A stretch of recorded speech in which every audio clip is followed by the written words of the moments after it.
एक कहावत है, जाकी रही भावना जैसी प्रभु देखी तो मूरत ऐसी।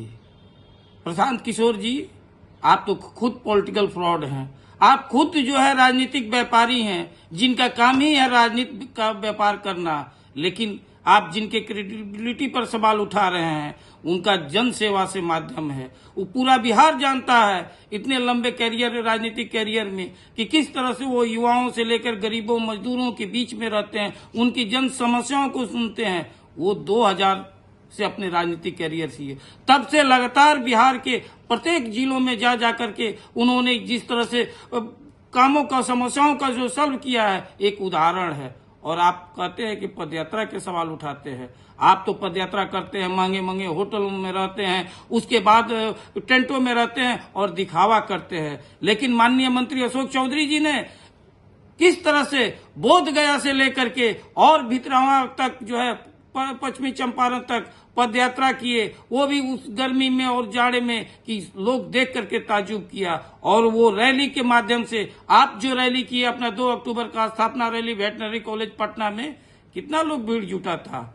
और एक आह्वान पर, माननीय मंत्री अशोक चौधरी के आह्वान पर पूरे बिहार से 4 लाख लोग उसी वेटनरी कॉलेज में हुआ, जो इतिहास है कि सबसे ज्यादा अगर उस रैली को, अगर वहां उस वेटनरी कॉलेज को अगर भरने का कोई काम किया तो भीम संवाद के माध्यम से माननीय मंत्री अशोक चौधरी जी। और आप उनकी तुलना कर दिए।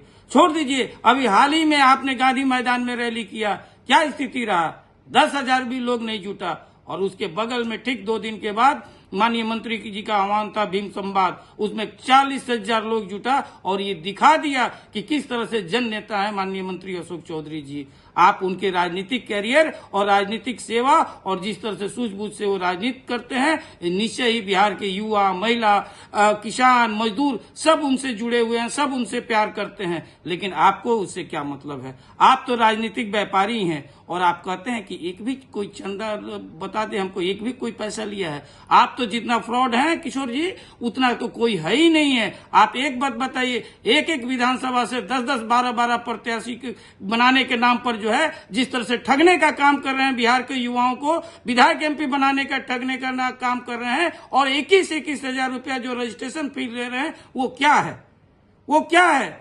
ये दिखा रहा है कि आप इस तरह से करके 243 इंटू 21,000 करके किस तरह से ठगने का काम कर रहे हैं। निश्चय ही बिहार की जनता जिस तरह से उपचुनाव में आपको जवाब दिया और जिस तरह से जन सुराजियों को एक भी टिकट नहीं दिए, ये दिखा रहा है कि आपका क्या है। आपका तो पार्टी चल रहा है। जिस तरह से आप महात्मा गांधी का फोटो को लगा करके उनके सिद्धांतों को आड़ में जिस तरह से शराब माफियाओं के पैसे के और चंदे के बदौलत आपका पार्टी चल रहा है, जिसका आप उसका देने के लिए कह रहे हैं कि हम आएंगे सत्ता में तो 1 घंटे के अंदर शराबबंदी खत्म कर देंगे। ये दिखाता है कि आपका किस तरह से शराब माफियाओं के चंदे से चल रहा है। इसलिए बिहार की जनता आपका उपचुनाव में सबक सिखा चुका है। और आने वाला चुनाव में जो नवंबर में रिजल्ट आएगा, आप निश्चय ही फिर से बिहार से डेरा डंटा उखाड़ करके, तमियाना टेंट जो लगाए हुए हैं गंगा जी किनारे, उखाड़ करके चल दीजिएगा दूसरे प्रदेशों में।